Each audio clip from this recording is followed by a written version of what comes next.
Welcome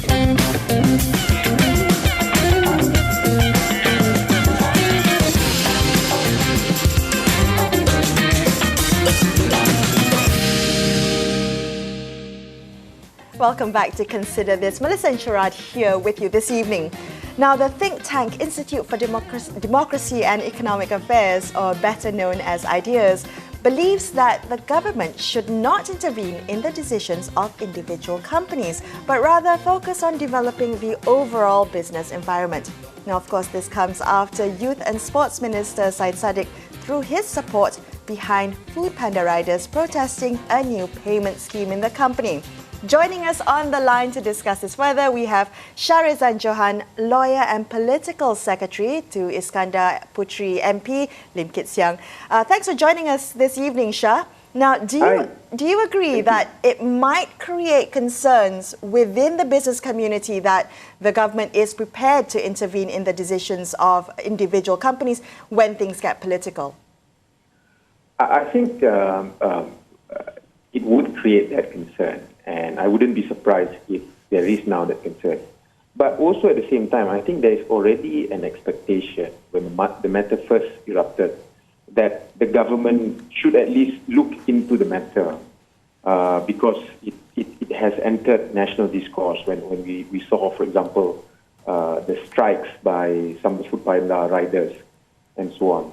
So there was already an expectation that at the very least the government should look into the matter.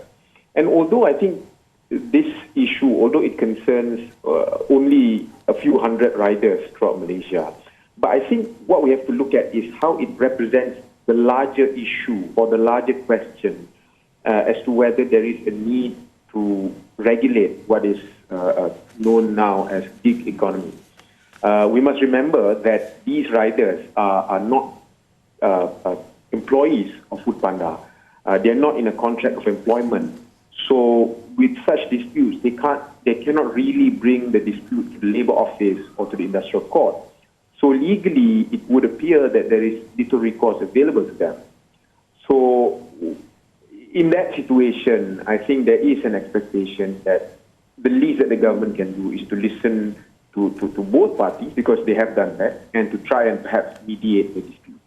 Well, you know, what's very interesting is the conclusion that the government seemed to have come to, Shah, which is to advise the company to return to its original terms of contract. Now, I know on social media that you have clarified or pointed out to the fact that this is merely advice. But isn't there strong pressure, especially in a context like Malaysia, that when government gives advice, you know, private companies wanting to ensure a good relationship with government would will sort of buckle to such demands?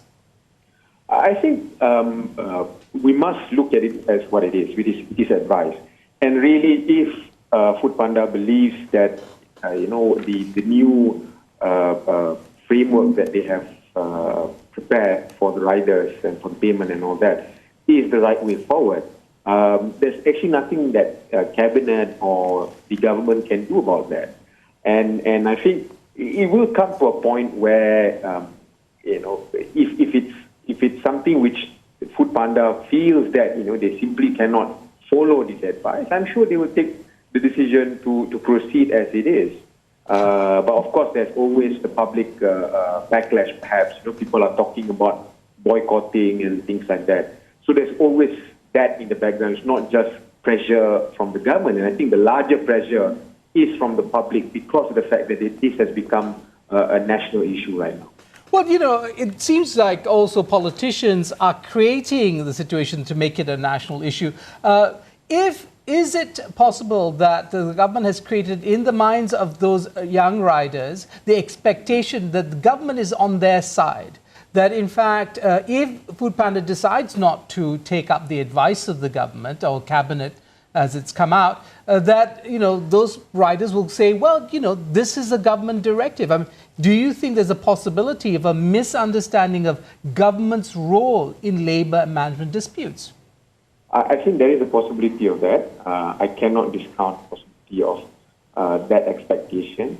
And I must say that I was not present at the meeting between the riders and the minister. So I'm not sure what was the promise that was made during that meeting. But I would think that at the very least, they would appreciate the fact that there's, the government is at least willing to listen to their grouses.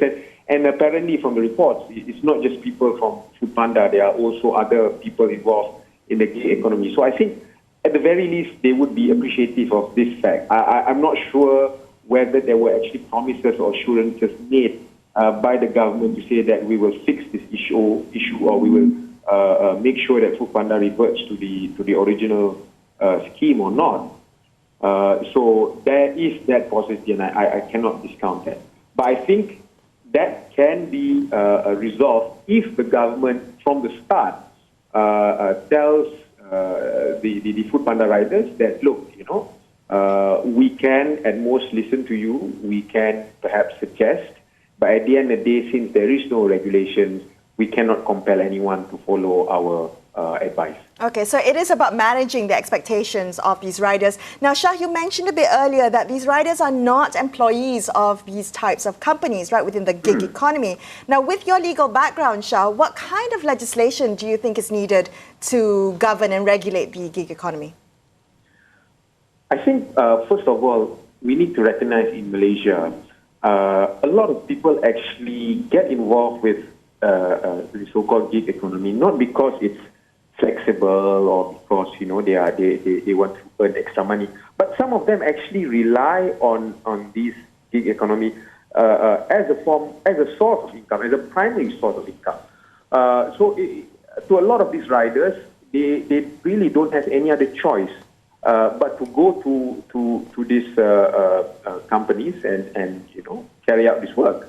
And so once we recognize this, I think it's easier for us to look at what sort of regulations that we need. Now, I do also agree that there cannot be over-regulation. We don't want that either. There must be still some flexibility accorded to these setups. So I think finding the balance is key, and I think that's the reason why Cabinet has tasked a committee of 3 ministries to look into this. Personally, I would look at 3 areas. I think number 1 is the commission. For example, for e-hailing services, the regulations have capped commission at 20%, so it cannot be more than 20%. So perhaps we can look at something similar for these delivery services. Number 2, payment. When should they be paid? Is there a time frame? And things like that. And number 3, I think welfare. Now, again, this is I think the most trickiest, because we cannot expect the companies to start paying EPF or something similar. But what if these riders, in the course of them making a delivery, they get into an accident? Is there a form of protection? So this is something that we should look at least some limited form of protection, perhaps with SOXO and something similar. Sure. Do you take the criticism that what the government seems to be doing is not focusing on creating an environment to get that other side of the economy, the one that creates secure jobs and secure employment and so on, but has kind of trying to gang press the gig economy enterprises to kind of conform to that other model, and thereby we might actually fall between benches and end up with hurting the gig economy, but not actually producing real jobs either. So, is there a possibility the government is sending the wrong signals by kind of focusing on the gig economy and wanting to regulate it in this kind of way?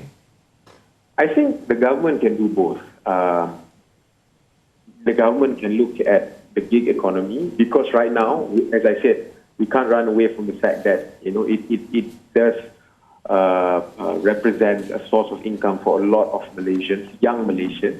But at the same time, the government should also, and I think the government is doing, should also look at how to create more jobs, how to increase the wages. I think these are the big ticket items that the government is trying to focus on. But of course, those things would actually require, I suppose, more implementation, more work, And also because of the current economic situation, it might not be easy. So in the meantime, while we are working, or the government is working towards this big ticket item, at the same time, we do have a sizable number of Malaysians who are involved in the economy. So we should also at the same time look at trying to put some regulation onto these sort of setups. All right, thank you so much, Shah, for joining us tonight. Now, we will be back with more on Consider This, so stay tuned.